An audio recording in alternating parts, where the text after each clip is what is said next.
It's another episode of the CP Podcast, man. I'm your host, CP, and this is the CP Podcast. We talk about the shit CP want to talk about, you know what I'm saying? And, it is what it is. You feel me? This is how it go. You know what I'm saying? Like, why are you laughing already?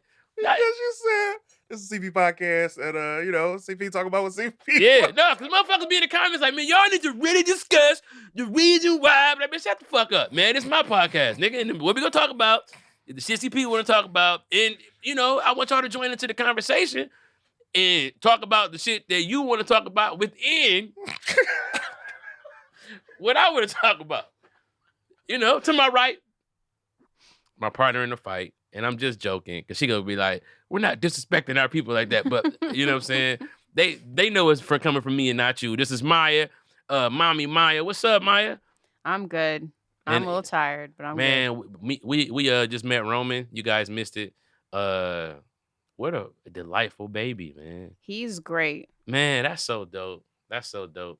And his name is so powerful. I don't want to say his whole name on the podcast unless you cool with it. But no, they're gonna put witchcraft on my baby. Exactly. If they say So name. we ain't gonna never do that. We ain't gonna never do that. And then the person who usually have on some witchcraft outfits. Amir, what up, though? Now, Amir be having black earrings. Where your black diamonds at, man? I alternate sometimes, but I've been rocking these recently. This nigga walked in with some black diamonds, eating Popeyes. They probably saw you walk in like, give him the fresh shit. It was fresh. He's a secret shopper. He's from corporate niggerdom. He's from nigger corporate. Give him a fresh box. They think they fooling us. I know they said they was gonna send somebody in this week. Anyway, yeah, man. Welcome back. A lot of shit is going on this week. As far as the news and shit. It's crazy. It's crazy. You started off. You want to talk about it? You talk about it. Okay. I mean, you know what the hot button is. I don't want to say it. That Trader Joe's soup. Trader Joe's soup. If you've been fucking with that Trader Joe's creamy chicken and broccoli or that creamy broccoli and cheese, which is fire. Over the years, I've had a couple bowls, but now they're saying there's bugs in it. What? And they had to recall like 10,000 boxes. I don't know if you got a box or not. I haven't got a box in a while. It's been about a good 6-7 months since I done got a case. But yeah, there's bugs in it. So they recalled that. And with somebody who just heated up a thing earlier today. And because it contains bugs. What Frozen the fuck is in going the on? Broccoli florets. You couldn't even pick them out if you wanted. You couldn't pick them out if you wanted to. Probably because it's stupid. They're really small then. They're on the broccoli. And then you think about it like, yeah, this is the first time somebody's admitted it, but come on now. It's been bugs on the broccoli the whole time. The whole time. Who else got a good broccoli cheddar soup? Panera. Mm. You know damn well they got bugs on that Panera. You're gonna get the stray bug in there. You're gonna get and look. So here go the thing. How many bugs are we eating a year? Now let me tell you. You know they say on average it's like 20 mosquitoes in a candy bar or some shit like that. No, they don't. I swear, if it's not mosquitoes, some kind of flies pieces be in a lot of the chocolate, toffee, candy bar. Shit, how many bugs are we eating a year? The bugs in the coffee for sure. I've heard that one. Bugs in coffee? Yeah. I didn't know that. The coffee beans, because you wouldn't see it. They'd be right there and you would not see it. And guess what else? We not even eating them. We just drinking the juice of them. We just, you know what I'm saying? You feel me? Then oatmeal. Oatmeal is allowed to have a certain number of like bug legs. Nigga, everything has, thank you, Brandon Taylor. Everything got bugs. Peanut butter, candy. These factories are too sticky. Think about it. These factories are sticky as fuck. All this taffy and shit getting whipped around.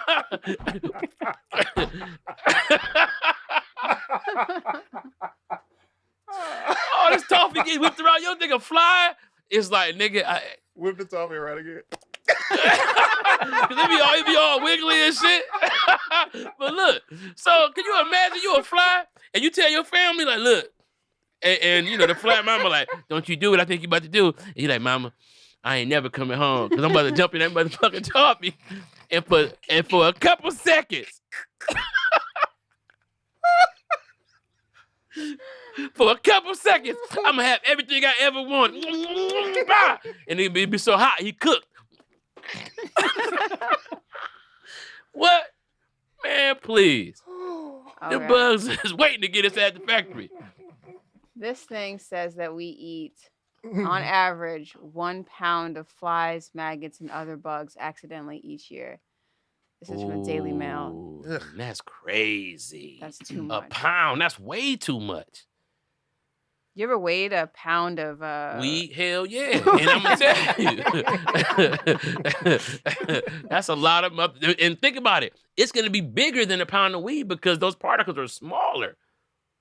No, it'd be smaller than a pound of weed. It's more dense, right? I don't know. What is the density of bugs to weed? You see what I'm saying? Hey, Uh, think about it. A bug leg. You eating a pound of bug leg. That's gotta be. that's gotta be thousands of bugs because they don't weigh that much. That's gotta be. That's crazy. Eating bugs, crickets. And maggots. Ew. Maggots. Oh man, bro. Then you wonder why you get sick.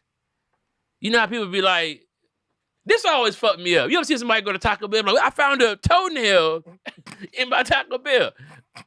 I eat the motherfucking tacos so fast that I would never know. I would never know if it was anything. A Band-Aid? Nigga, what? That motherfucker is gone. You understand me? Like, anybody got time to be opening the taco? You a freak, bitch? What are you doing? Man, whatever, dog. Oh, man. Oh, man, bro. That's funny as fuck to me. I'm sorry. I'm just ignoring Finding that. shit in your burgers. Nigga, you know how many burgers I done ate in the dark of the car? You know how many burgers I just ate in the dark of night? Nigga, I didn't have time to check that bitch for maggots, nigga. Oh, my God, dog. Man, I'm full of maggots, dog. Oh, man, dog. Somebody said CT ain't ready. Yeah, nigga, you about to be laughing like motherfuckers. You ain't even introduced me. That's why I ain't trying to talk on the mic. Oh, man, I did. You did not. You didn't. Oh, man. It was awkward. I was like, oh, I guess they did something Man, before me. I'm sorry, dog. It's all good, man. I thought I introduced you because you had said something. I'm sorry, nigga. I'm high, bro. But I'm not high like on drugs. And for anybody listening, I'm high on life. You know what I'm saying? And insect parts. To the left, man, it's my brother, man. It's been my brother in comedy, man, for a long time. Just one of the most solid brothers in the game. From acting to producing, writing, man. Just a genius mind, man. I'm gonna try to make some noise at home and give it up for CT. Thank you, man. Yeah, man. I'm happy that you're here, CT. I'm sorry that I didn't introduce you, man. I was wondering why you went on the camera more. You know what I'm saying? I remember one time I hit up CT. I had 6,000 YouTube subscribers that I had got from Detroit, from doing shit Detroit niggas say. Yeah. Video had 380,000 views and 6,000 people followed me. That's horrible. Right, I know, it happens. And you was killing YouTube. And I was like, man, teach me the game, bro. And he was like, man, all right, come through Saturday, bring my full fast pair of clothes. I was like, damn, what you mean? And put me to work. I showed up. I'm like, nigga, I wanted like some advice, nigga. I pulled up, everything was our action. I'm like, whoa, shit. All right, yeah. All right, now look, you his brother. You mad because y'all got a situation? The situation is this. Drugs everywhere. Action, bitches. I'm like, oh, shit, this nigga is, you know what I'm saying? This nigga was like Spike Lee. You know what I'm saying? Like, just called me over there, just threw me on the set. And, I started talking to him about Reggie Bo. He was like, bro, bring Reggie Bo. And we did that scene where you and Reggie Bo was in the car. Yeah. And that was the first one. That was the first one, bro. People didn't even know how to take it. It was like, yeah. I remember reading the comments on that one, and people were like, everybody who watched the video, it was like, oh man, this is so funny. And then you get a couple people was like, what's this? Right? Yeah. And then by the third one, I remember people saying in the comments, hey man, I just happened to click on this because I was like, what is he doing with this puppet? I just seen you do this like once or twice, and I had to click, and man, I'm so late. And dude, yo, that man, to this day, you make me laugh so hard, dude. And it's like, Yeah. you ever had, it's like laughter is uncontrollable. Like Yeah. you just made somebody laugh, and that's what you do. You So make like people laugh. the thing is though, this is one of my friends who laughs at me the most. So like I remember like when I first came to LA, I was crashing on y'all couch. So it's like a Oh. sleepover at your best friend's house, and Tangerine is trying to Oh. sleep. And this nigga, we in the living room playing the game, but this nigga's dying laughing. I'm feeling like I need to provide the laughs for this nigga letting me crash at the crib. So I'm just laying the jokes. So he like, bro. And I'm like, man, I wasn't even out here to do stand-up at the time. Like I was out here selling shows.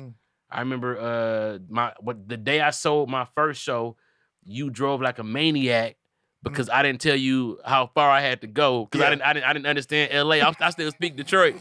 So you like, nigga, what time you got to be there? I'm like, about 25 minutes. You're like, nigga, where's it at? I'm like, nigga, Beverly Hills. Like, what the fuck? Woo! I'm like, CP, do you understand? I'm like, no, I don't, nigga. It's the thing says 8 miles. Like, nigga, 8 miles is 16 hours. Man, this nigga drove and hit his mirror on something or something like that.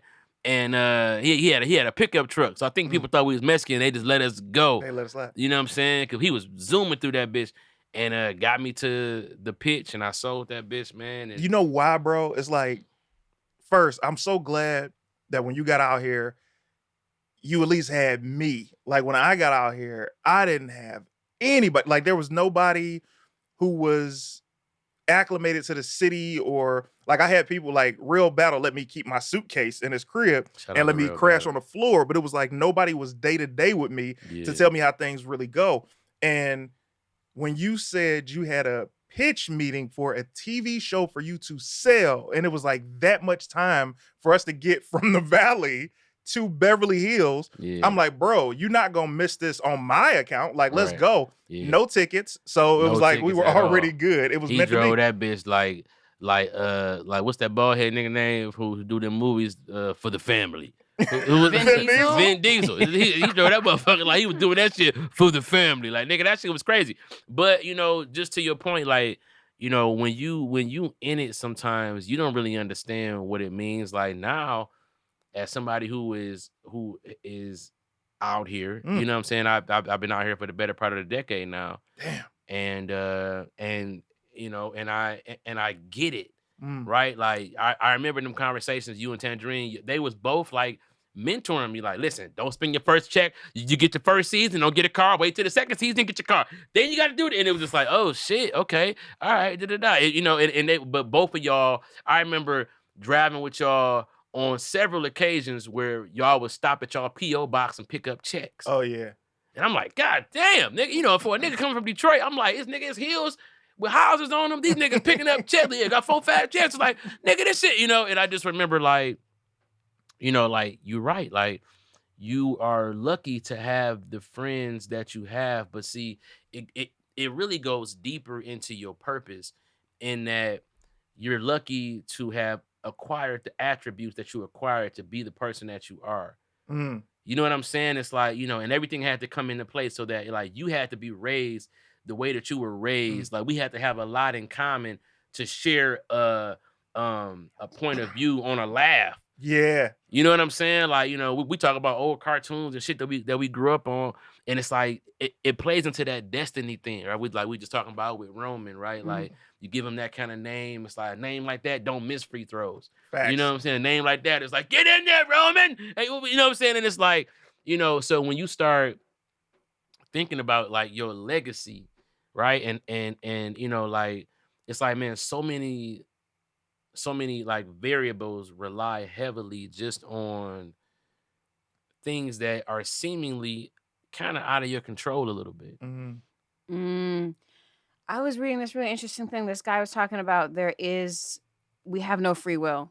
It all is a matter of, you know, how our parents raised us, where we were born into, and it's just a matter of all those things coming into play when it's time. And it's not really our choice.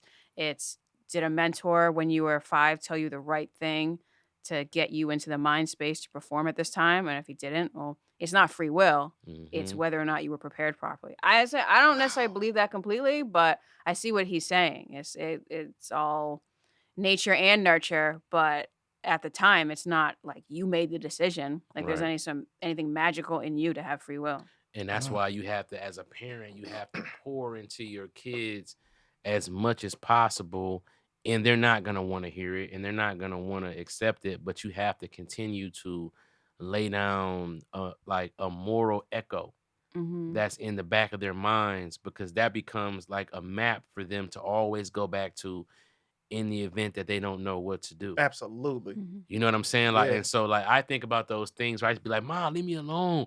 Da, da, da. And then my mom would always be like, look for the exits, know where the exits are, and know how to get the fuck out of anywhere you at, and make sure that you get, and it's like, Mom, go on, go on. But Yep. then it's like you know, when you get out there and it's cold and you on your own and you like, all right, I'm looking for the exits. Mhm. You know, and it's one of those things where, you know, I look at my kids and I'm like, man, like, you know, it's frustrating when your kid don't clean their room, right?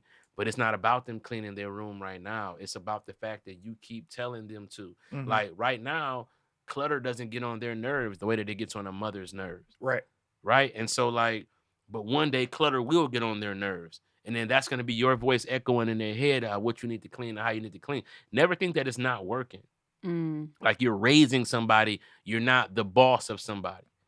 Oh yeah. You Well, know what I'm I'm raising saying? him for the adult he will be. Right, but like you're raising him for a gradual gain of, you know, you want him to be himself, but you also want to keep him safe. And so there's a constant push pull for life. Like people want their kids to be perfect at 8. It's like Mhm. you're not even half done with him getting out the crib.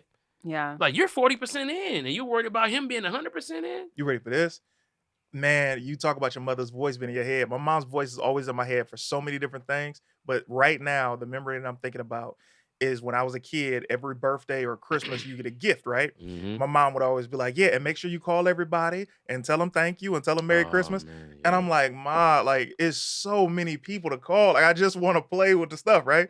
And she's like, call everybody. And I would call and say it, and you're like, hey, I just want to say thank you so much for this Spider-Man or this Batman and all of that. And they all be like, oh, you're welcome. And how you doing in school and all of that. And you get done. And after that, 40 minutes of a phone call of talking to everybody, you're just like, oh, I'm gone, right?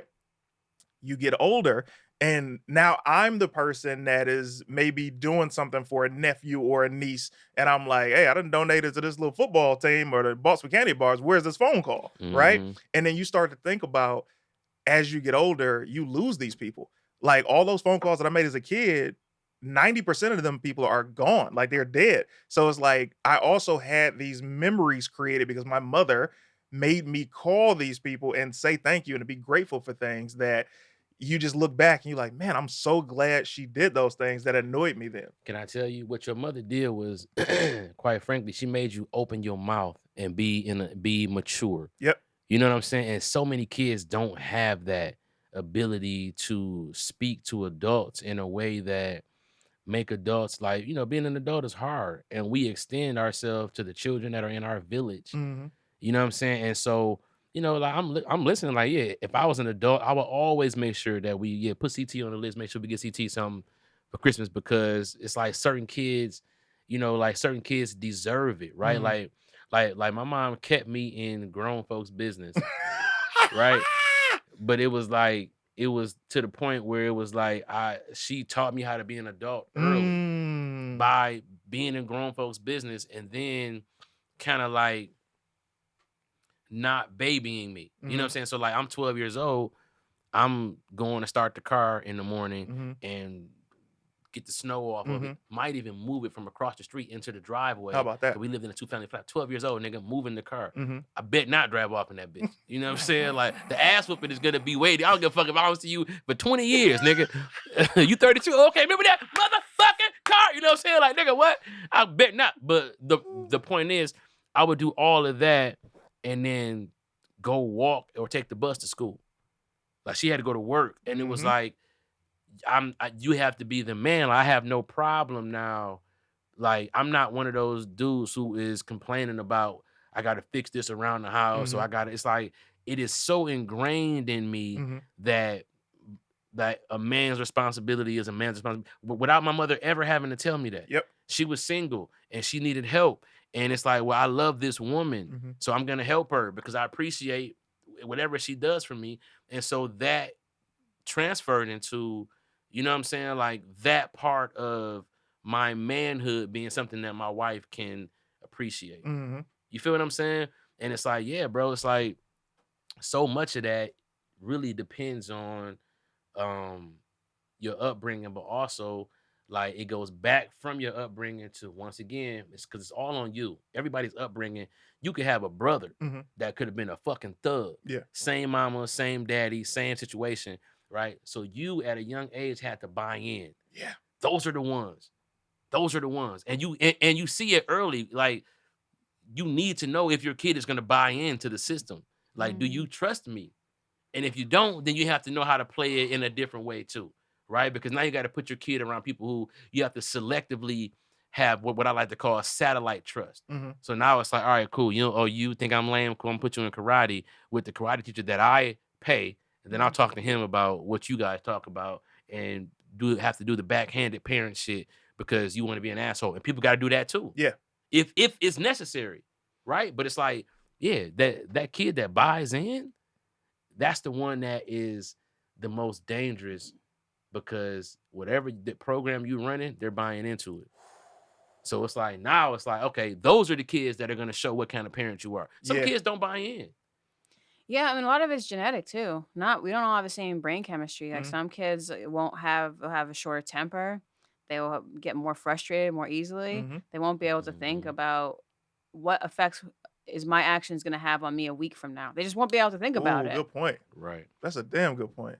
I think with in my house, it was my older sister and I for a long time, and we could not be two different people as far as what we got from our mother. Like what she got, completely different experience than I got. And my mom's voice is always in my head, whereas my sister tried to drown that voice out and find her own way. And it worked for her. But for me, I needed that guidance. So it's like, to your point, now being this man, what I got from my mother, especially being a kid, is my mother would get me for anything that I asked. She would get it for me.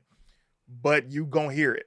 You gonna hear that voice. Mom, can I get $20? Yeah, I got to get the 20 because you did that. All of that shit. I had to hear it, but she always gave it to me. Fast forward now with my wife, and I had to realize this because she told me years ago. She was like, sometimes I don't want to ask you for things because you gonna talk about it. I'm like, hell yeah, but you got it, don't you? I fucking gave it to you. This nigga get the fussing like, now you need 20 motherfucking dollars. Really? Okay, I guess, now you need some dick. See, my thing is this. You don't know how to call nobody ahead of time. You know what I'm saying? No, I feel you. And yeah, there are those triggers to the love, right? Like, when you got a young black mom who loves hard, you learn how to love hard, and you think that your harshness should be ignored, like hers was ignored, right? So you like, what are you talking about? I treat you right. It's like, nigga, you cuss everybody out. You tell everybody, right? But I'm cooking for everybody. Like, you know what I'm saying? It's like, did you eat? Did like, you have nobody want clothes? that mean ass meal, nigga? Goddamn, a damn McMean meal. You know what I'm saying? Let nobody go to McDonald's to get cussed out. Can you imagine that? A McMean. Can you imagine if it was a happy meal and a mad meal, and you be like, yeah, my kid's been bad. Give me 2 mad meals, please. And it comes to the window, you bad motherfucking kids. Take these fries and this nugget, bitch. And another thing, ain't no goddamn toy in there. It's a slap. It's slap the shit. Thank you very much for that mad meal. They be like, because it's the same fries and burger, but they'd be mad than the motherfucker. They get that mad meal. It'd be a crossword puzzle on there, but none of the words is in there. They be like, what the fuck? I'm sorry. Bro, this is part of what would happen when you would be at the house. This nigga was so funny, Maya. You when you laugh so hard, the back of the shit in your head hurt? No, Maya don't laugh at my shit at all. Maya laugh like 25% of the time. Maya be like, wow, that was a tangent. And back to the fact that Mexico has not reported their report. No, I'm sorry, go ahead. No, I mean, I laugh on the inside. Are you serious? Tony laughs. Tony's a laugher. Tony being here dying. We're not even talking about Tony's laugh is pure dying, joy, bro. Tony's dying right now laughing? somewhere. What makes you laugh? If this nigga don't make you laugh, what makes you laugh?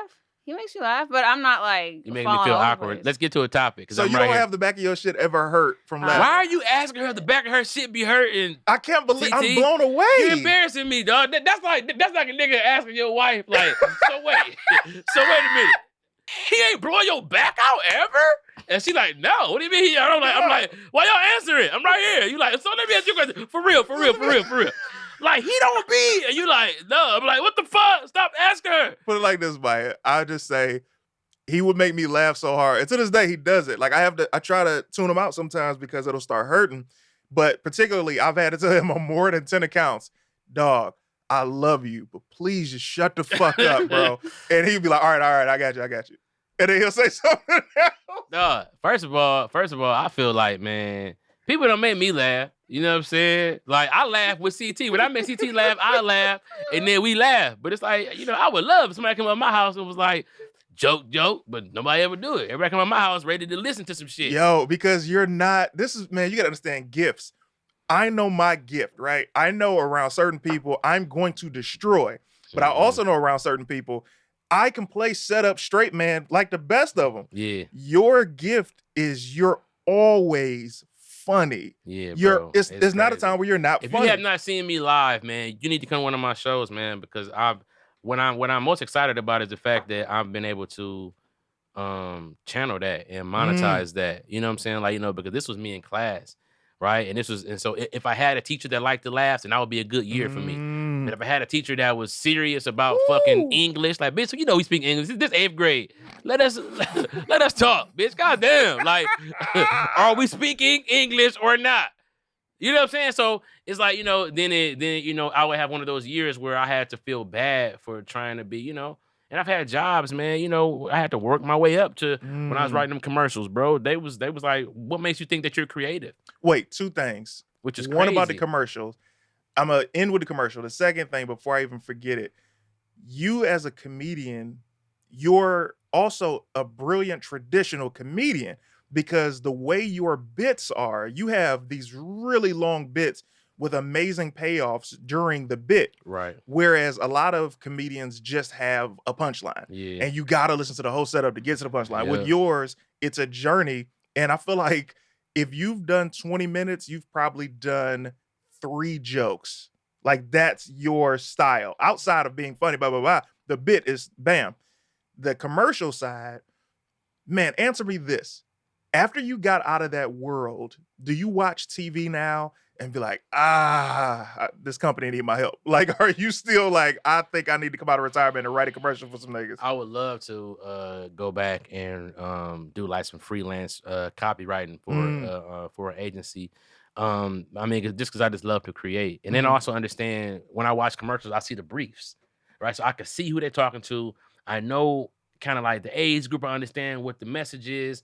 And so they give you a blueprint. It's your job to go and like drape it's like a Fortnite skin, right? Like every Fortnite skin is the same, right? They can do all the same shit. It's just the look. You have to go design the look. So they tell you, like, we want to talk to mom. We want to let her know that she can save this much money and her life can be better because of this. Go. And so anyway you want to do that. And so that's like, from that right there changed my whole life. The fight that I had to do to even get to that point. What I didn't understand was that was the college for my career. I sell TV shows now. I have a new show. I don't even want to talk about it because I hate talking about it because this pilot game is so crazy. Here's the thing. I have a lot of fans who believe in me. So when Deadline drops and they say I got a new show coming out on HBO, what they don't understand is that show is in development and it's still fighting to get made. And them even releasing it is part of a scheme to get more eyes on it, even from internally. And sometimes, that goes a couple of different ways. And a lot of times those shows don't make it to the air, right? They don't get picked up for whatever reason, right? Maybe like our vision for the show didn't match their vision for the show. And what happens is every time as a comedian, I'm always having shows like that get announced. And then very rarely do I have anything get put on the air because that's just the game.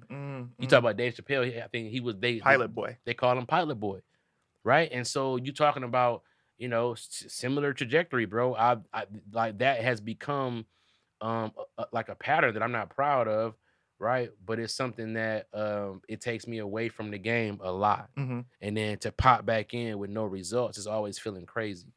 So glad you said that. Oh, because I've been thinking about this since you told me about the Reggie Bo show on that network that won't be mentioned. I think the difference, or I think the reason that a lot of these shows of yours aren't picked up is because you're running faster on the producer side than you were as an actor and a comedian, right? Allow me to elaborate. So you got to town, you weren't even hitting stages, you're selling TV shows. Great. You're a master at selling and you know exactly what the company is looking for. Pitching. Your pitching game is crazy. Because I used to pitch commercials. Exactly. So you go from pitching 30 seconds to 30 minutes. That's like, you know what I'm saying? They see it and they see the vision. Yeah. So now you do that, you got this full steam ahead. Now they want to buy the show. Here's the problem. When they're trying to buy the show, they're like, but who's this kid? And it's like, oh, this guy's great, because these are the people who are speaking on your behalf because they're the ones who bought it from you. Yeah. Oh, this guy's great. He's this, he's that. Network guy. I don't know him. What has he done? What have I seen him on? Well, you haven't seen him on anything, but he's rep by these people and he has this. And they're like, pass, right? Now let's go to the comedy side. Stand up. They're like, oh man, this dude is so funny. What has he done? Oh, he did all that. Okay, cool. What else? Give me something else. And they're like, but just listen, just trust. These companies don't want to trust anything. So when you look at even a Kevin Hart, to go into the Pilot Boy conversation, Kevin Hart's Life in the Big House didn't hit just because the reason it didn't hit was because he didn't have the stand-up backing and he didn't have the actor backing that he would have 2 years later. When Soul Plane dropped, if that Life in the Big House would have came right after that, it'd be like, oh yeah, let's keep this on for a while. Yeah. Or if right after Not Even Grown Little Man, after Seriously Funny dropped, if Life in the Big House would have came out, bam. So you now are running a race as a stand-up, as a content creator, and as an actor that is so equal to one another that now, after this strike is over, I guarantee you it'll go, because everybody can now say, oh, he was on this HBO show. Oh, he was on this Star show. Oh, and also he does this. And then you got to check out his life. And then listen to, now everything matches up. Right. So you were running faster than I'm going to tell you were able to deliver. I'm going to tell you, bro, what's crazy that you say that is when I had World Star TV. Yeah. Right. First of all, I made more money than I ever made in my life at that time. That's what made me move my family to LA. Yeah. That's what set everything up. But I was so depressed because the comments were like, who the fuck is this guy? What makes him think he's so funny? He's so, this guy is full of himself. This guy, why would they not get DC Young Fly?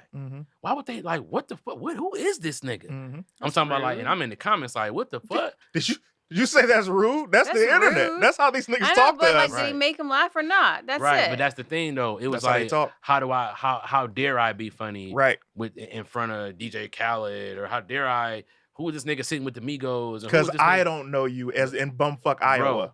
And it was fucking me up, because I'm like, damn, this was y'all opportunity to meet me and fall in love with me. And instead, it's because you don't know me already, you don't even want to get to know me. So how do you get to know me?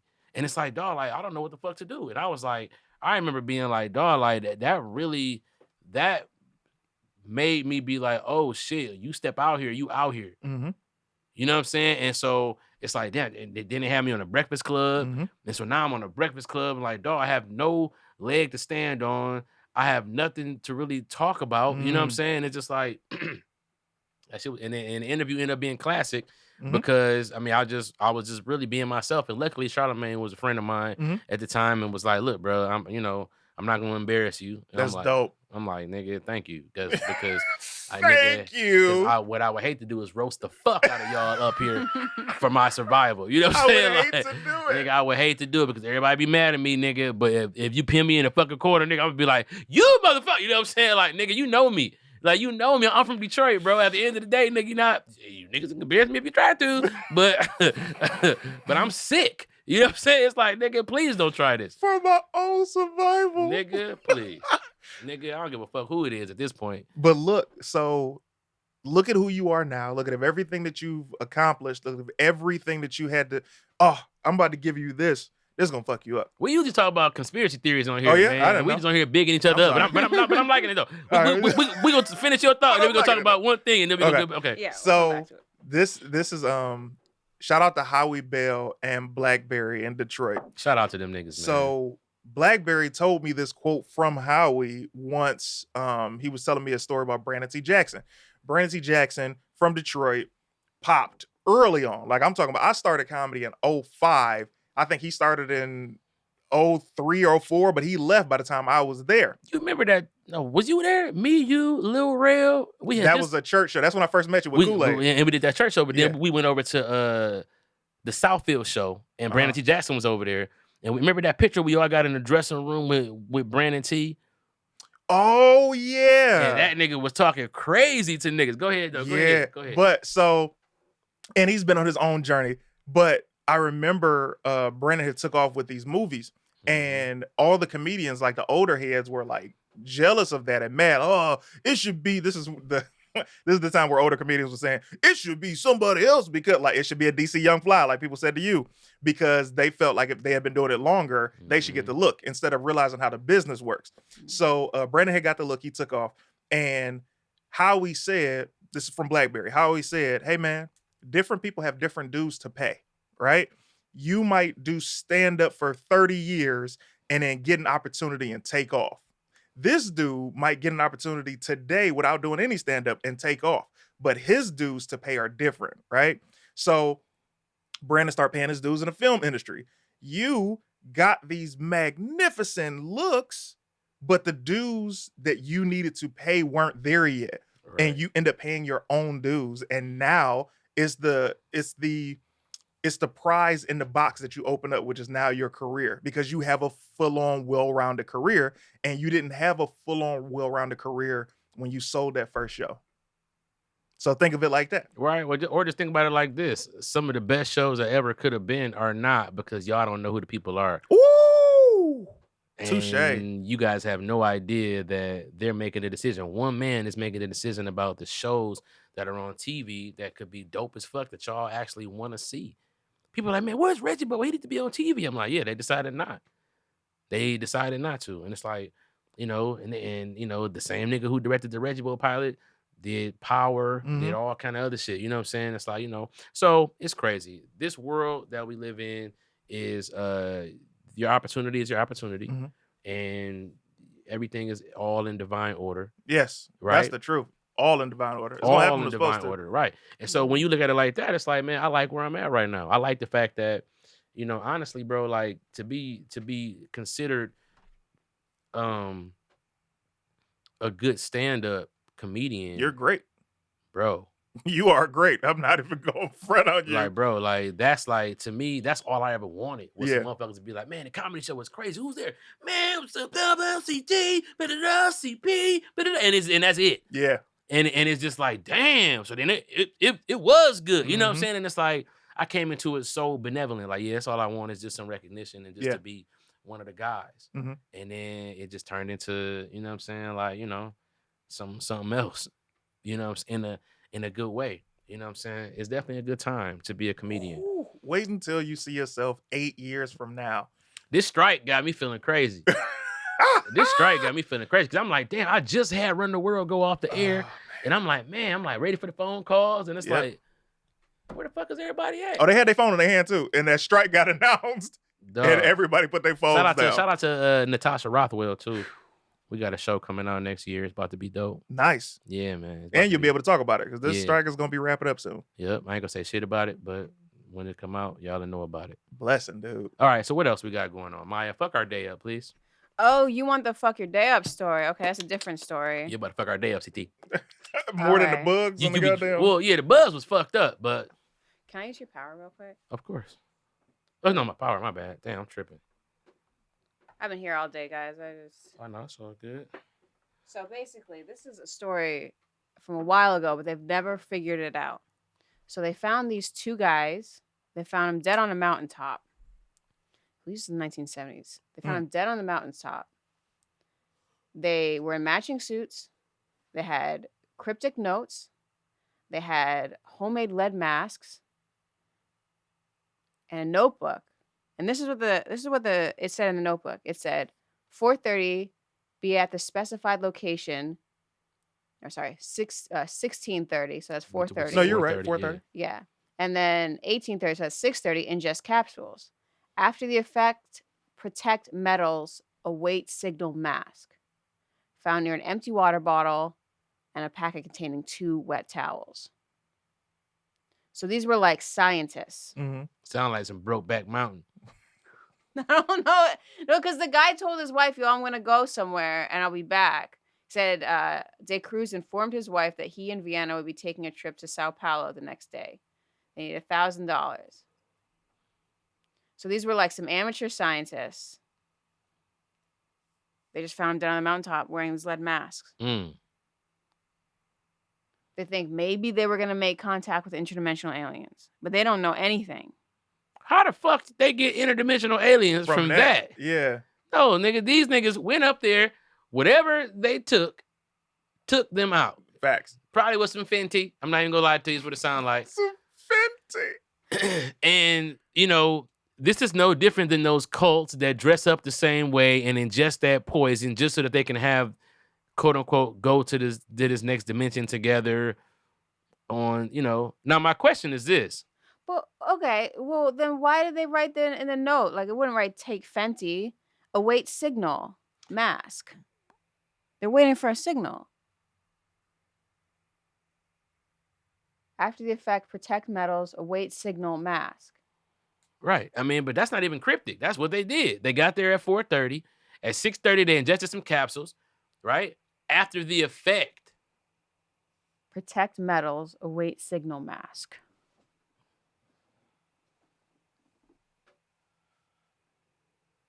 I think they were trying to contact somebody. Why do they have the lead masks on? Why wouldn't they have more items to contact? Like when you see people trying to contact aliens, they usually got some type of rods or crazy hats or messages written, notebooks, something. Or sticks and signals are written in the sand or in the grass. So you're thinking that these are on our plane aliens. This could be interdimensional. A way that we don't quite understand it. So Right. why the lead masks, they think they're going to protect them from something. I think that when we say interdimensional, we have to remember that means that these beings can change dimensions, right? They can come into our dimension and then they can go back into another dimension because that's what makes them interdimensional. They can intertwine the dimensions, right? It depends what our dimension you're talking about. I talk about dreams because that's not this dimension. This dimension is 3D. Right, but I'm saying if they're interdimensional, then like technically they should be able to hit this dimension and our dreams and so there's 3 dimensions. We got dreams, we got our dimension, and they have another dimension. Maybe we can only meet on the dream dimension. I mean, well, these niggas never woke up, so that must have been a dog ass meeting on the dream dimension. So wait, is that what 3D means? That ain't what because we're in the 3rd dimension. Is that the 3D? A 3rd dimension is just a dimension, so you have length, width, and height. Oh, okay. So we're in the 3rd dimension, then you factor in time, so that's like a 4th dimension. So whatever, it's not important like that. But when I tap the table, I mean like material dimension. It's just a bunch of matter that's vibrating together real fast, and if you hit it fast enough, you can be able to get through it. I can't hit it fast enough because I'm not fast enough. Oh well, I mean it is. They're atoms, and the electron is moving around the side very quickly, and so it creates a field, and that's what all of our matter is. But this wood though. I know, but it's still. So is it like wood atoms? Yeah. Well, I mean, not, but like carbon. So and it's got that electron, and it's making a field, and we have a field too, and so we're not technically. So the same thing is making this hat. Yeah, that's how our dimension works. So it's like a bunch of ones and O's almost. They're a bunch of moving electrons. How it's like positive, negative, and then neutral. Correct? Yeah, I mean, you're talking about like electrons, protons, neutrons. Correct? Yeah. So we're made up of little elements like that. I don't know how you would say it's like the matrix exactly. Because the matrix, so the point I'm trying to do is that like interdimensional would just really mean that you can speed up your atoms to be as fast or faster than whatever is around you. Oh, so you mean like if they're moving on a different speed, different phase, frequency, so that they can pass through things. I mean, I don't know if that's what this is about, but theoretically, so I'm going to give you an example. There is a TikTok going around where a guy in the back of a news clip teleports into this reality. That's interesting. So let's go to this real quick. Let me see. Who sent me this? People be sending me stuff, man. And I was like, what the fuck? And he was like, I know. It's like, is it this thing? Nope. It's this right here. I'm going to send this to you.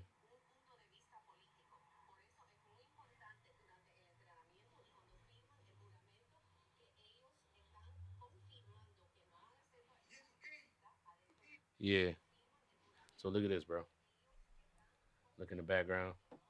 Oh, whoa, what was that? Yeah. Did you just email that to me? Yep, I just texted to you. Oh, text.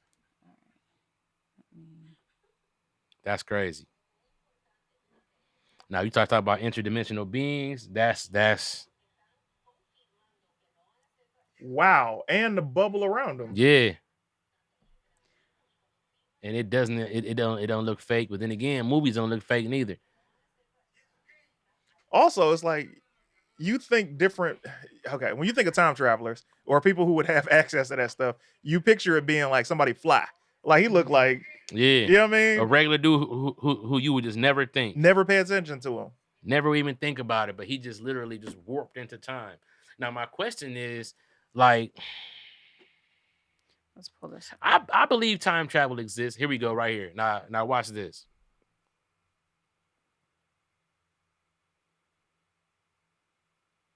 A car drives by.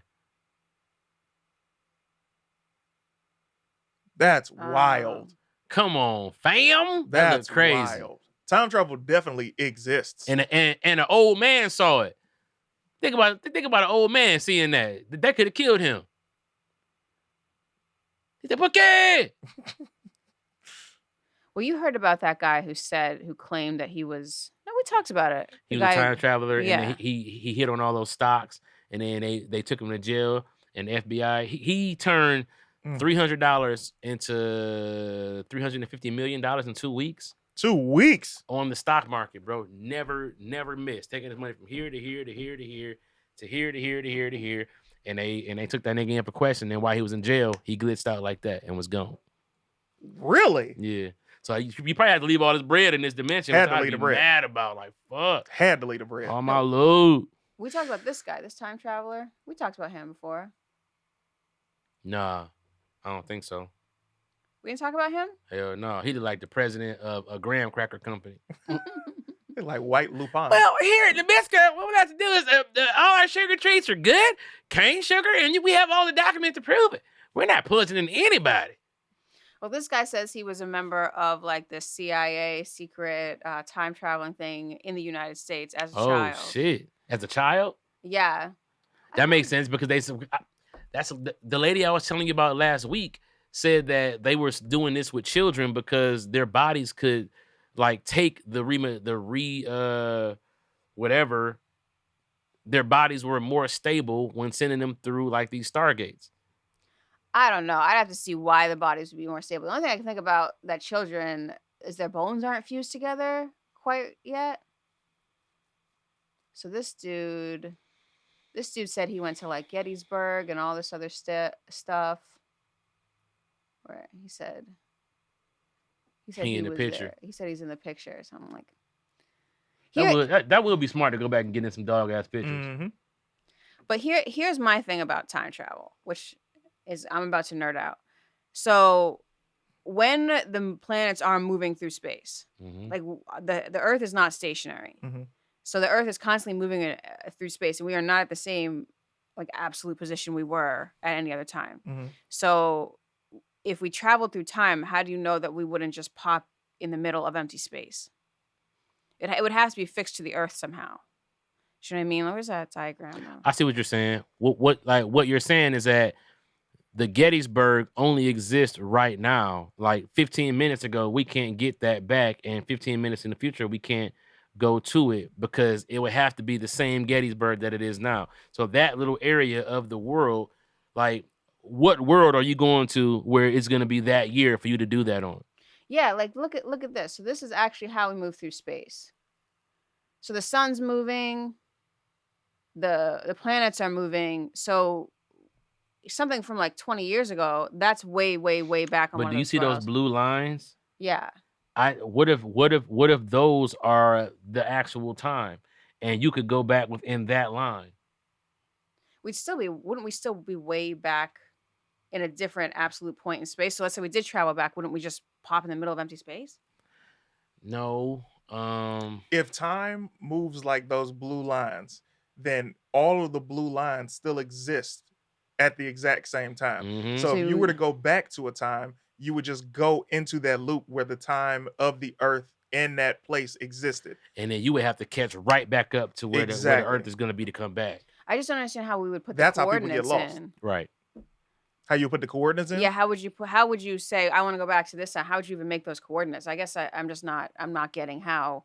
I don't even know Well, the you mechanics see, of time like you can travel. almost see where the Earth is going to be, and so you almost set where you want to be at, and it's almost like hitting it to where, you know what I'm saying? Like, God damn it. Now, here's what I always thought about time travel.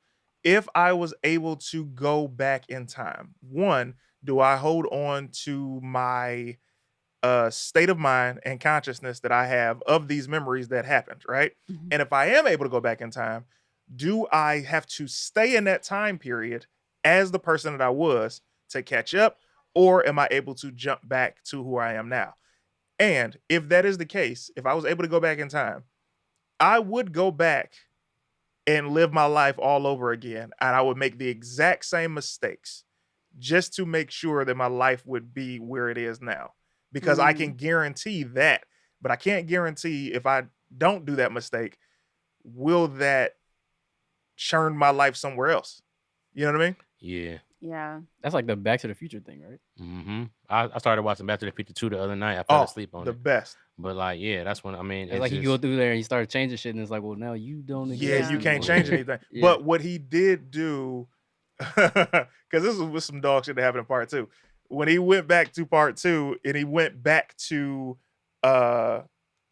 they went to the future in part they 2. went to the future, but when they went back to 1985, things were different because another traveler was able to change things from 1955, which is why Biff he was super rich in 85, Mhm. and it was the hood compared to when Marty went back to 55 and made his dad a G. Right. So Hmm. that's the kind of thing you also got to be You got careful that of. almanac. The almanac changed everything. Yeah. So I'm not sure you can send physical things back. This is interesting, but I've always wondered if you could send like messages back because that's not on like a material plane. Have you ever had a Mm. thought that you're like, it doesn't make any sense, but then you get older and you're like, I would have told myself that if I could have. Or deja vu, I exact said deja vu exact is same what I was thing. thinking of. Yeah. Deja vu. You think it's deja vu? Well, deja Yeah. vu where I've had a memory or I've seen something and then years go by and then while it's happening, I'm like, yo, I saw this Mm-hmm. years ago. I told Tangent about that all the time. But it's not being able to send a message back.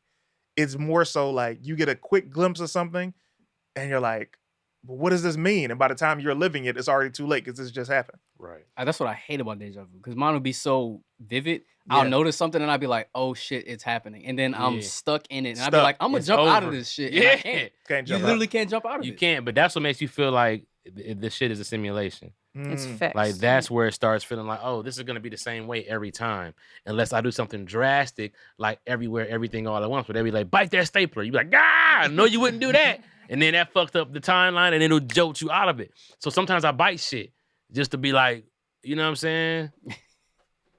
Yeah. Oh, okay. You There know what I'm would be saying? though. I would take What if a that. nigga just bit himself and I just disappeared? They be like, damn, that nigga did the shit. Gone. Bam, rich as fuck. Almanac. That when I haven't had those moments of trying to send a message back, but I have had a moment where I'm alone in a room and I feel like I know this is gonna sound weird, but it's like future me is telling me something but can't tell me something. Like if you're like, oh yeah, I'm about to go eat a steak at 1 a.m. and the future you is like, don't do it tonight. And you're like, all right, I guess I won't have that steak because maybe something bad would have happened. Or if you're like, don't get in the car now, or when you can't find your keys and you're like, oh, I'm gonna be late, I gotta get these keys. And a lot of people just rush and just try and do it. Whenever I can't find something, I take that as a message and I patiently look for it because I just avoided a car accident or I avoided something else. Can I tell y'all some shit that I think is possibly could come? Yeah. I think that I don't know about time travel being able to exist, but I think that through radio waves and satellites, that we will be able to call people in the past and their phone ring in the past because of the way that the radio signals and the satellites and stuff is set up. Like we still see the light from stars that burst years ago. So theoretically, we would be able to call a number and your ancestors who had a phone, right? You put the year in and all that, and they answer hello, and you like, oh my God, grandma, it's me. You who? Listen, it's me from the future. Da-da-da. Can you imagine that? I can't imagine that. And I'm so You glad you said said that. you said that you can't? I can. Because I'm gonna tell you why. It's not sending the person back. Mm-hmm. It's sending waves. Right. It's and theoretically that seems electronically more possible. I hear you, but what I'm saying is you definitely don't want to talk to somebody like your grandma to convey what you're trying to convey because older people aren't going to believe that. I had this conversation with Tangerine maybe 3 years ago where I was like, if I were to become an old man and find a way to time travel and talk to you when you were maybe 15 years old, what do you think is something that I could say to you that you would believe? And then, we came up with our code thing and it was like, oh, wow, that makes sense. If that happens, I'll say this, Yeah. like a memory for somebody or something that nobody would know except that person. Then you will believe it. But if you were to call your grandma and say, hey, all right, so listen, grandma, stop playing on my phone. You're like, God damn it. This is my one time. Yeah, no. But see, you know them. You know their whole story. Mhm. Right? Like I'm telling you, I think if I call my mom, even though my mom is alive, but if I called her early in her life, Mhm. I would be able to tell her some shit. And I think she would probably believe me. Mm. But maybe not. But maybe I would try to call myself.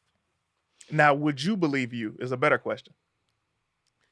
Can I tell you some real shit? I'm ready to hear it. Yeah, because I'm waiting on myself to contact myself. Well, you gotta open your ears and make sure you're actually willing to listen. Right, but I'm waiting on myself. You hear what I said? No, I know. Like, if time travel is to ever exist, Mhm. I have a contract with myself that I know that I'm gonna come back and try to see me. But So what if it that's would all I hurt know. you from ever getting time travel? Then you couldn't do it. Well, one day I was at a restaurant with my wife and her family. Mhm. Mind you, how embarrassing this is, but also you got to think. I'm at the restaurant and we're all eating, right? I'm just her boyfriend at the time. Mhm. We're all eating. This old man walks to my table. It says, "You, look at me. You know who I am. You know who I am. Look at me. You know who I am." And I had no idea who he was. I started to beat his ass because he was embarrassing the shit out of me. And I'm already at her people crib, I mean, at their shit. But I'm like, nah. He's like, you know who I am.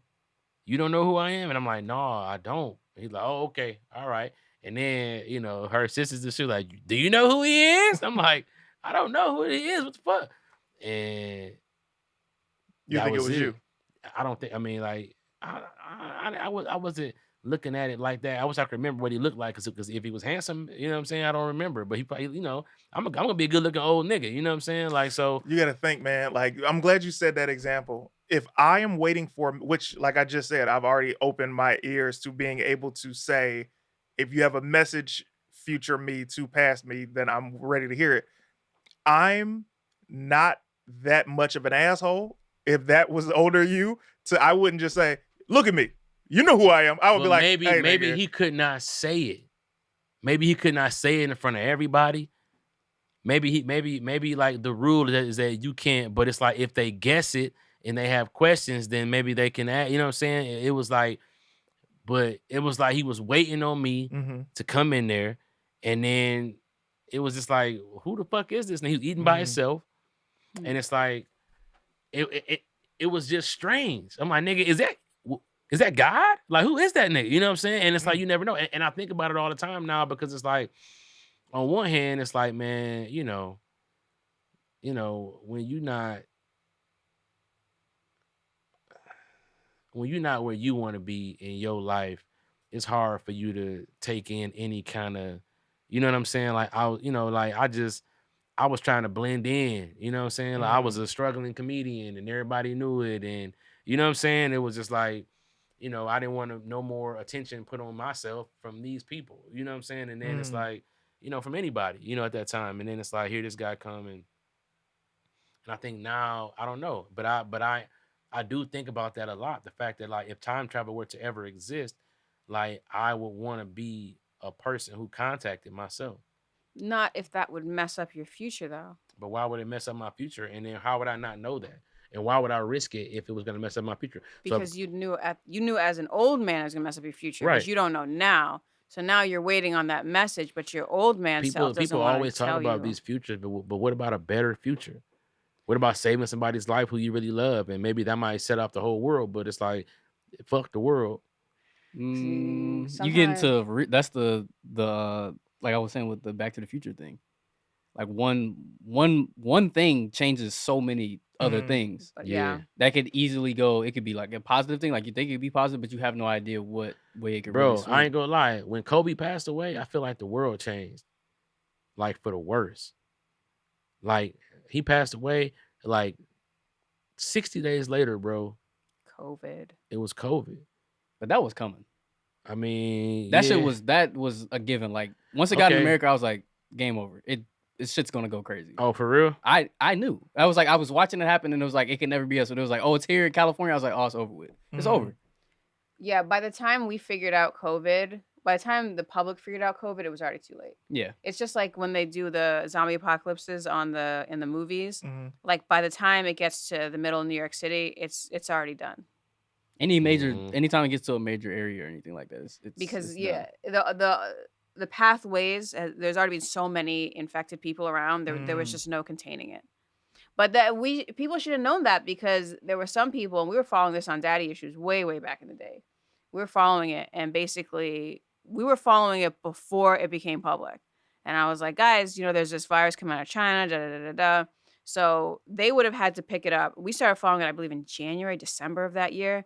It actually got out, and this is the best evidence, November at the military games, which is an international games held in China of all these countries. So by the time we even picked it up, so we started following it on Daddy Issues in January, December, it was already out. So, but let me ask you a question though. It was out and it was dangerous. And it's still out, but it's not as dangerous. It's and a lot of people died who I feel like didn't have to die, who were let to die, because the dying was by design, because this same COVID that we're getting is not a COVID that you need to be put on an incubator for. It's not a COVID, but if you mix that with panic, and you mix that with the mentality of you having something deadly, and then the panic involved with your upper respiratory and all of that, it just makes it so it just seems like that shit was more or less by design, and that this shit mutated to what? Get worse or better? It mutated to get better. Viruses usually get less deadly as they mutate, because they want to survive. And if you keep killing your host, you're not going to survive. So the original COVID isn't the same thing that we had even when the vaccine came out. By the time the vaccine came out, it's already some other shit. Yeah. And it keeps mutating.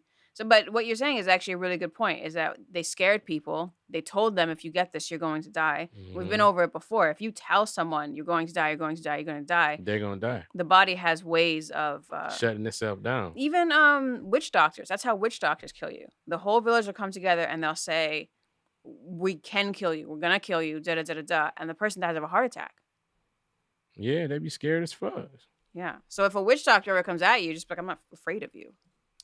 Yeah, but I'd be scared. So nobody's made you laugh hard as fuck in your life. That's crazy, man. No, that's not true. It depends how high I am. I don't show up here high. You gotta be high to laugh? No, but I'm trying to think. When the first time I saw Zoolander, I was like super young. Zoolander. I thought you said, I'm thinking about Corey Zooman Miller. No, that but I mean, we usually talk about serious things though. It's not like funny things. We talk about like stuff like this, like aliens and stuff. I always try to make them funny. I always try to make the serious things funny. I do. It's like I do, man. And Amir will give me a smile and be like, "That's crazy," and then mine would be like, "Moving on," and I'll be like, You be up here like that, And unappreciated. People in the comments will be like, "CP is hilarious," and then I'm like, "Oh, okay, I'm gratified." The comments, man, I hate how much the comments mean to me, dog. I've been learning how to stop reading them. Let me tell you something. The good ones, they are like apple pie slice after a nice dinner. But them bad ones, is like Freddy Krueger, man, and they stay with you. I'll read them in all. This nigga's dumb as fuck. You think you're hilarious? It's like, oh shit, like this is scary. They destroy you, bro. Don't read the comments. I stopped reading the comments because I'm like, why? If it's gonna mess up your day at all, it's not worth it. You know what though? I'll say this: comments. It's unfortunate that we give the attention to the negative people over the people that are truly enjoying they truly love us. You know what I mean? Because those bad comments, when we focus on them and they eat away at us, they stay with you. And I just encourage everybody to let the good ones stay with you longer. And if they bad, man, I'll block and delete somebody so fast. Oh man, you're not gonna ruin my day. You think you've been talking crazy on my page? Out of here. Nobody saw it. Yeah, definitely. Me too. I'll be like, why would you say that shit on my page? They be doing that shit to get noticed too, though. They do. All the time. They see this stuff. He's like, I didn't expect you to know. I didn't expect you to respond. Like, nigga, what are you? They gonna notice their ass is blocked. Like, oh man, I can't watch the podcast no more. Like, no. Here's what I used to try to do. I used to try to I would let's say there's 5 comments and 4 of them are like, oh man, this and oh man, all of these good things. Then one person say something bad. After you see me respond to everybody else, maybe you'll catch the hint. And I had to say, no, people don't catch hints. You just got to lead by example. Oh, you say something crazy? You out here. Hey, that's fair. I've had to mute a few people because they get really out of line. I think we care. Yeah. I think we care. Thanksgiving coming up. Y'all like when y'all Thanksgiving food touch? I do. Nope. You don't like when your food man, I always been that way. Amir. But that's why I asked. Because everybody be like, man, some people are very racist when it comes to their food. I don't like... I'd segregate the fuck out my food. Please explain that to me. Because the first time I came in contact with that, it was my baby nephew when I was like 13. I was like, what? So how does it, you understand the food is the so you ain't never had no yam smack the back of that Mac? Woo, the back of that Mac, boy. Oh, man. Smack in the back of the Mac, smack in the back of the Mac, smack in the back. Upon some shit like that, but for the most part, I'll do it myself. Man, I don't really care to. I'll segregate my shit. My plate be looking crazy because be like, that's over there. So you still got Mac in your mouth when you getting the yams though? Partially, but it's not like I'm not seeing it happen. I'm not really with it. Like I don't know. It's just something about like certain foods be fine. Like if it's not gonna leak a flavor over into it, cool. But when I'm eating that, I want to taste just that. So you don't like when the green juice sneak under the Mac and then now the Mac is a little island of Mac and No, I'm not. What? I'm not a fan. You don't like mac and greens? Man, that's not crazy. Oh man, I'm so happy. I'm so happy thinking about all the sides touching the cranberry sauce. Cranberry sauce can hit anything. Yeah. And it's gonna add a little wop baba loo bop a lot to anything. Man, what? The sides are low key the hero of Thanksgiving. You give more credit to the sides on Thanksgiving and Christmas than the meat. You got a brine. It's a black turkey. people thing, though. You do. Turkey. With sides? Yes, it's a black people thing for sure. I love the I sides. make ribs on Thanksgiving. That's really? Yeah, but I also, of course we do the turkey. But what kind of ribs you be making? I smoke them. So like they're like fall off the bone? Yeah, man. St. Louis spares. Pull that membrane off, man. You throw the sauce on them? Yeah, I make my own sauce. I've actually been starting to order open pit from offline because I can't get open pit out here. You cannot get open pit out here. So I've been ordering open pit offline, bro, and just watering that down. Let me pitch something to you, brother. What's up? Talk to me. So talk to me. What's up? You know you got your family. I know y'all do your thing on Thanksgiving, even though you're always invited over my house for Thanksgiving. Y'all had some fire ass Thanksgivings. Last year, my family was. Remember that you were able to come. Was in Michigan for Thanksgiving, and then I ended up getting COVID, and they had to stay. Yep. And so I was just stuck here with no meals, and CT invited me over, man, and it was dope because everything it was like regular vegan. We got both, and I tried my best to eat some of that vegan food, man, and I would stay to the regular. Hey, it's cool. Stay to the regular. It don't hurt me now. We got both, so it's like whatever you want. Yeah. So I'll say this is my pitch. I know you're gonna be with your family. Mm-hmm. You know what I mean. Mm-hmm. However, my pitch is, how open are you to setting some ribs to the side for your boy? Mm-hmm. Sure. Let me tell you this. What I usually have my family on a 2-slab program. You know what I'm saying? Where what I do is I do 2 slabs. What I call them 2 gator heads. You know what I'm saying? But when you go to Costco, you can get 3 gator heads in a pack. Now that third gator head, we usually freeze that. Now, what I could be inclined to do is throw that third gator head on there and just have extra ribs for the homies. You being the main homie. I appreciate and it. I could even put that in a thing and send that over there so that people can be like, oh, y'all got ribs? You know what I'm saying? I'm gonna write on them, not vegan. I would love that. These are not vegan, but they are free range ribs. You know what I'm saying? These ribs come from a cow that could move about the pasture. It was not just stuck in a thing, move about. I like free range, grass fed Anguses. Bro, do I beef love when the ribs? meat fall off the rib. You beef or pork? I do beef ribs. I also do pork ribs too. The pigs, they grew up with cows, eat what the cows eat. You know what I'm saying? Like more cow pigs. It's kind of like a foster. Yeah. I respect You know what I'm that. saying? People ride these pigs. These pigs, you know what I'm saying? You know, they kick people. I saw a lady get kicked by a bull on Instagram the other day, and you Did saw she that? die? I think she died. Can we bring up some bull kick videos? Just to round out our week while everybody's, you know, I'm sure everybody's blunt getting down to the end now. I think it's a good time to look at some bull kick videos because why not? Horse kick too. She was on a plane? No, she wasn't on the plane, but You were on a plane and you saw the video. Huh. I don't say anything about a plane. Did I say anything about a plane? I thought you said I saw some lady get kicked by a bull on a plane. Nope. What the fuck? That'd be crazy. Yeah. Nah. Okay. Wait. Yeah. Oh, god damn. There's a little bull though. Yeah. It's mean, big I'm enough. about to say that bitch bigger than a pit bull, and the pit bull is all it needs for everybody to get the fuck on. I'm talking about kicked in the head. Type in people getting kicked by horses, and then a couple bull videos will pop up. Really, the horses is who doing all the kicking. People kicked by horses. The horse, because they That are will kill higher. you. They higher, They, right? they stand taller, so they Damn kick hoof, boy, and that's a strong Then bulls, ass leg too. bulls kick, but they usually try to run at you like full on. A horse will kick you, and you ain't even know. And so I went down a rabbit hole and watched people get kicked, and it's just like, man, this one horse killed another horse. Oh, not the baby. Oh, No. Stop it. Oh, please.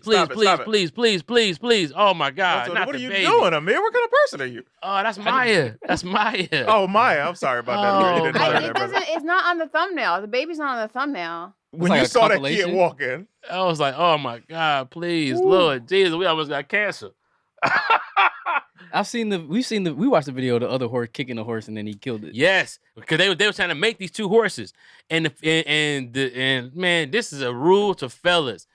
Chill out. If the nigga tell you he got the runner on the floor, if she a freak and he telling you she a freak and she ready, I'm sorry, Maya, I didn't mean to say it like that. Maya looks so disappointed, like, really, guys. Really, guys? No, what I'm saying is she a freak on the floor. He came in dick hard already. come on. Running, just swinging. He was running at her with a horse dick. I don't care if she a horse or not. She don't know you. That's aggressive. And she stepped to the side and said, nigga, please. Pop. Kicked the nigga right up under his jaw. He died on the spot. Started shitting everywhere. It was That's crazy. a real kick. She kicked the shit out that man. And I feel like she did that. She had I'm Every Woman by Whitney Houston singing in her head. Chaka Khan. Boom. All right, this is a much lighter fare. This Thank is, I know. goodness. I don't want to see this one. I saw this one. You didn't see this. Yeah, I do. When we kick Whoa. everybody. Yeah, he don't like none of these niggas. I want to see him kick a human. No, What- no. That was a sucker punch. That's a whole ass nigga. That was a sucker punch on that second one. Yeah, because he tried to kiss her. Like, baby Yeah. girl, so let me ask you. Then I'm bam. going to come over there about 8:30. Sack, I saw you with that other one. Oh, this the one. Yep. Mature content. Yes, I'm over 18. Also, Yep, who's this is saying that it. they're This not is it. over This is 18? it, bro. This is it. Look at him. See the dick? That's a crazy horse Look at him. dick. Look at him. Pause. Look at him. So what's up, baby girl? I'm saying, what's up? She like, gone. I don't know you. Gone. No, matter of fact, she ain't even came in yet. She ain't even came in the room yet. Look at him. My man trying to get him kind of like, calm down, man. Chill. Damn. Man, chill. That's a beautiful horse. That's a shame. Look at him. He too fucking horny though. Calm down, bro. God, They get a horse a Bluetooth. yes, we over 18, fam. Move. It's on YouTube, right? Right, Yeah, it's but you on gotta YouTube. be You just 18 go to to watch YouTube, this it's really shit. gonna be tripping. Fast forward. Yeah, this. please. When this nigga get the shit kicked out of him, look at him. He talking all that shit. Bring her in here. Bring her in here. Bring her in here. Bring her in here. Bring her in here. What up, baby girl? Baby girl, what up? They're like, calm. They're like, no, shit, what up with her? Boom. Whoa. Go back, please.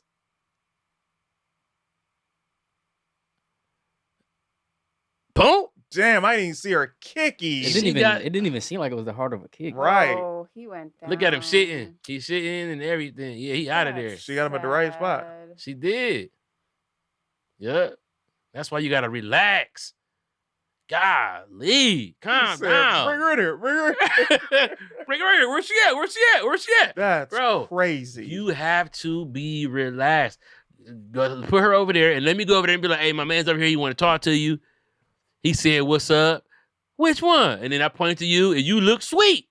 When I do the point, you make sure you look sweet.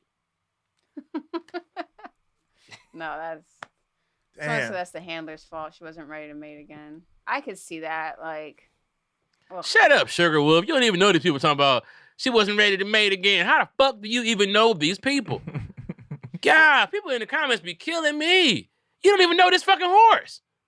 well, one of them had a beer in his hand, so I don't think he was really prepared. Well, beer is America's drink. People act like we don't do shit off of beer. You know how many beer babies we cool with right now? We don't even know they're beer babies.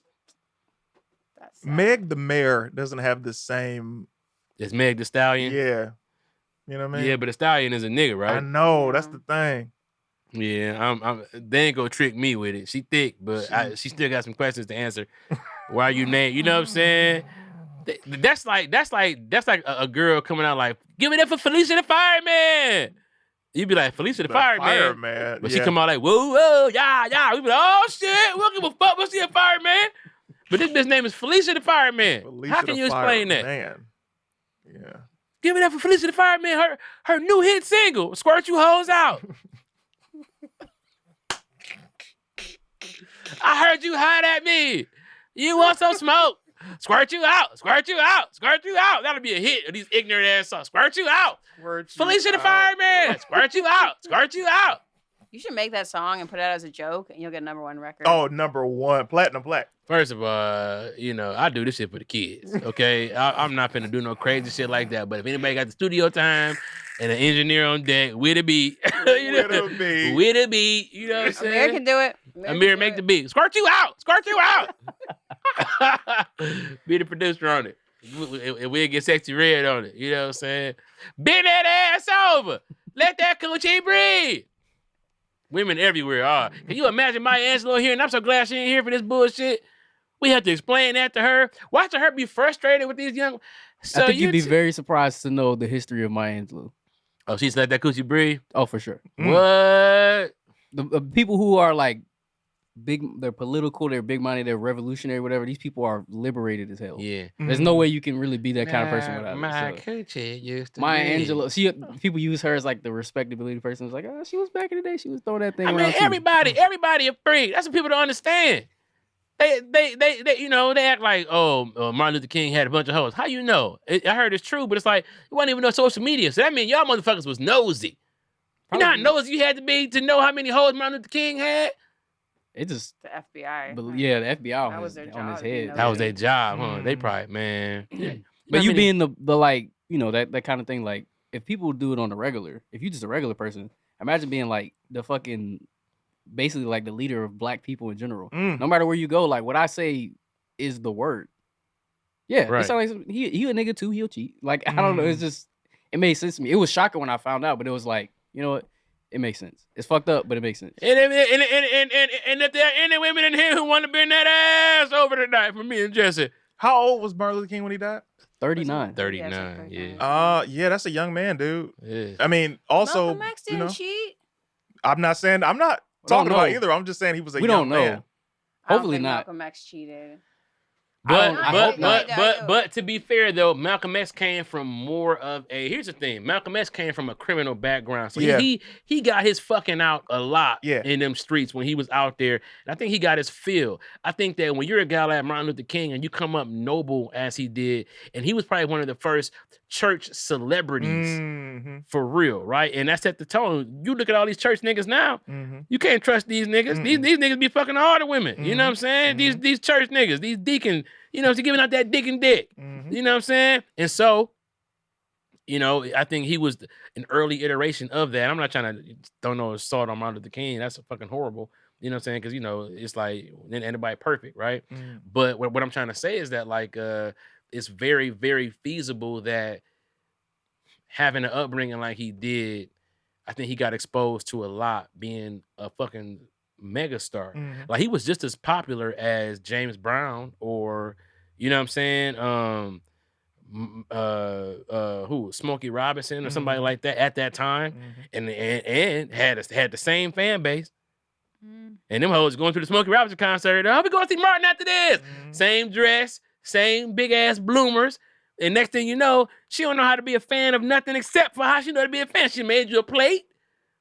And you come by the house and get a plate and some pussy for you, and that's just how it went. And I don't think nobody meant no harm by it. I think it's even doper. He don't have no outside kids. That's what people don't talk about. They keep calling him a hoe. He got no outside kids. Trust me. Joe Dumars.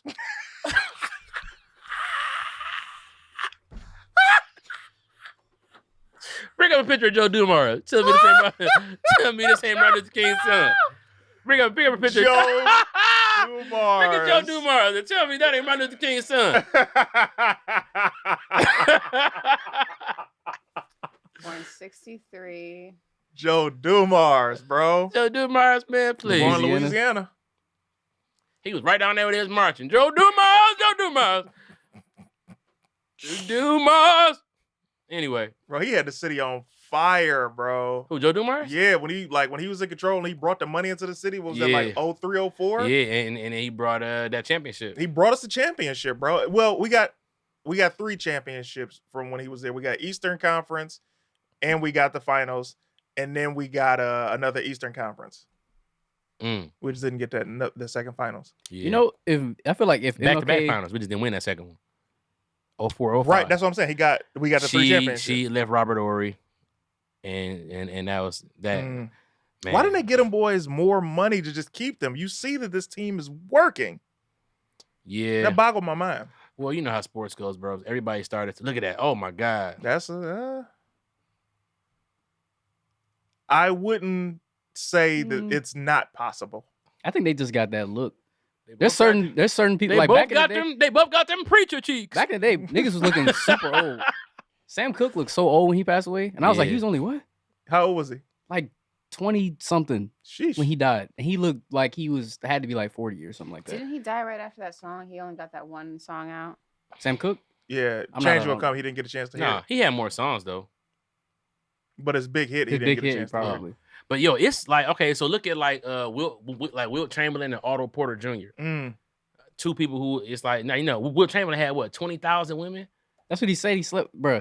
That's we was really going through it one night. Me and my cousin was talking about. I was like, bro, it's a lot of this shit just don't make any sense. Bro, what you mean? He was fucking 11 hoes a night. You think that's not possible? You line 11 bitches up like a big ass shish kebab. Nigga, and you in the NBA dropping dude, like 2-3 pumps a piece. It's like, no.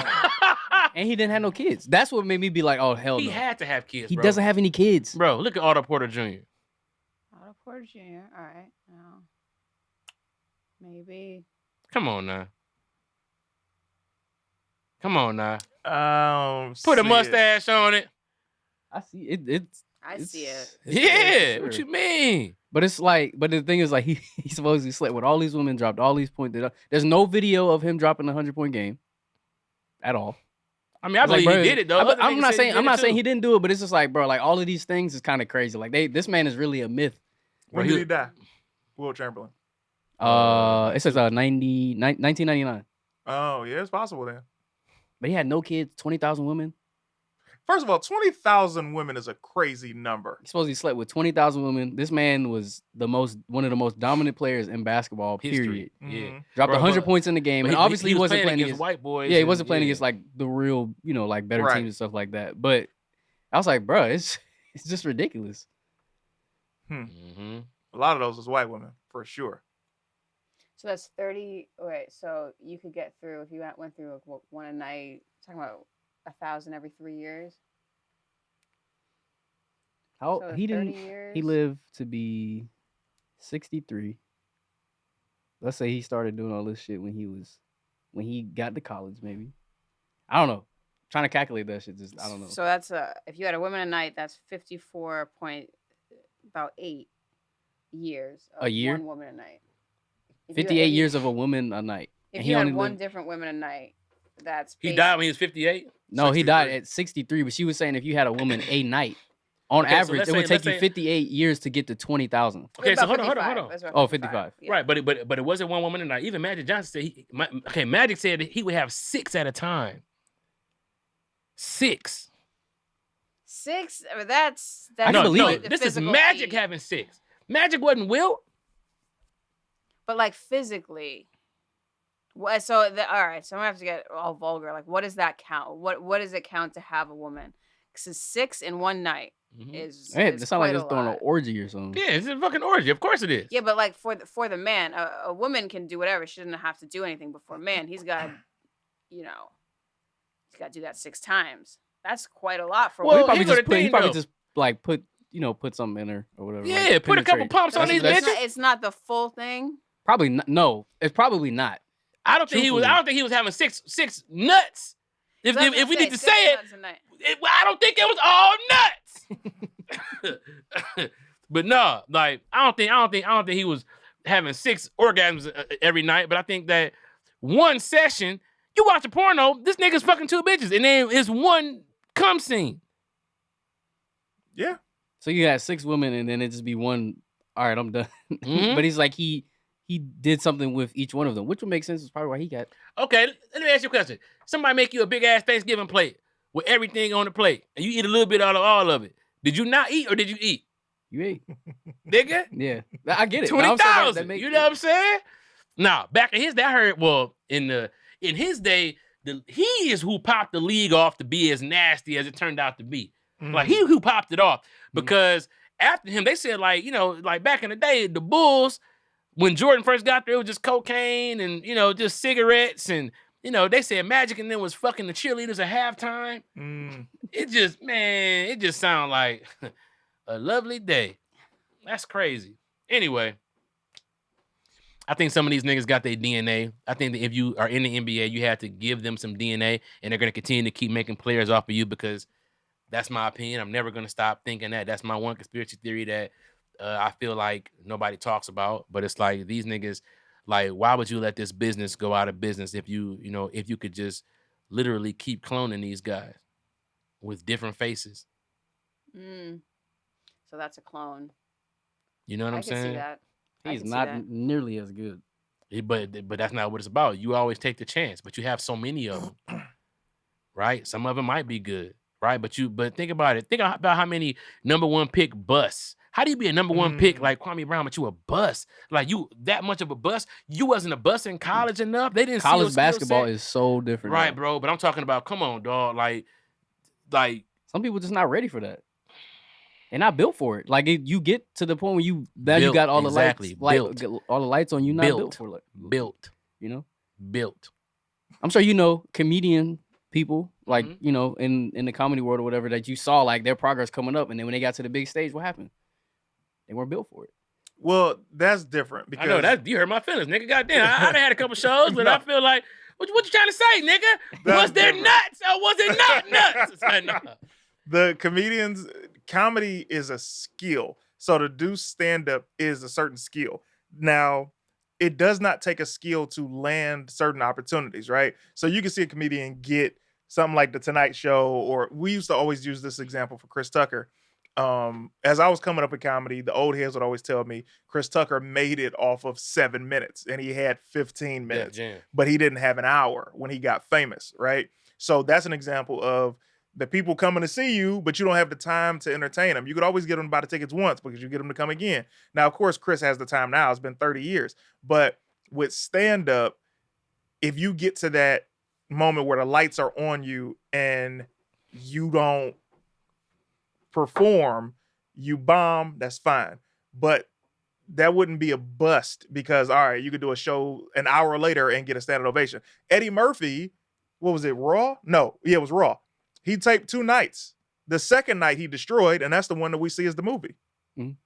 That's the difference. So it's like but that means he's still like he is still able to at least put on a performance or anything like that. Like even these draft, they might not be consistent, but they can still put out a certain amount of numbers. So the league is like, there's players that's just better than you in general. But a bust, I think NBA is, this is what I think a bust is in any athlete, any sport. If you get to that big stage and you've been hyped and you get these millions of dollars and Lord forbid that first game, you break your ankle, that's a bust. If you get to the big game and these guys are destroying you because now you're a pro athlete, that's a bust because it's like, damn.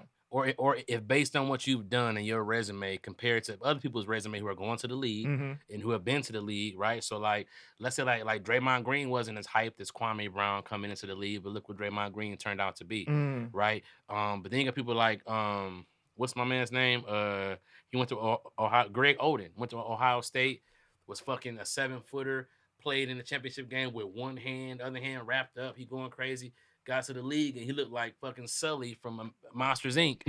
He just out there like, what you want me to do? You know what I'm saying? It's just like he injuries, he didn't pan out. Right. And so, you know, I guess it's just not living up to the potential.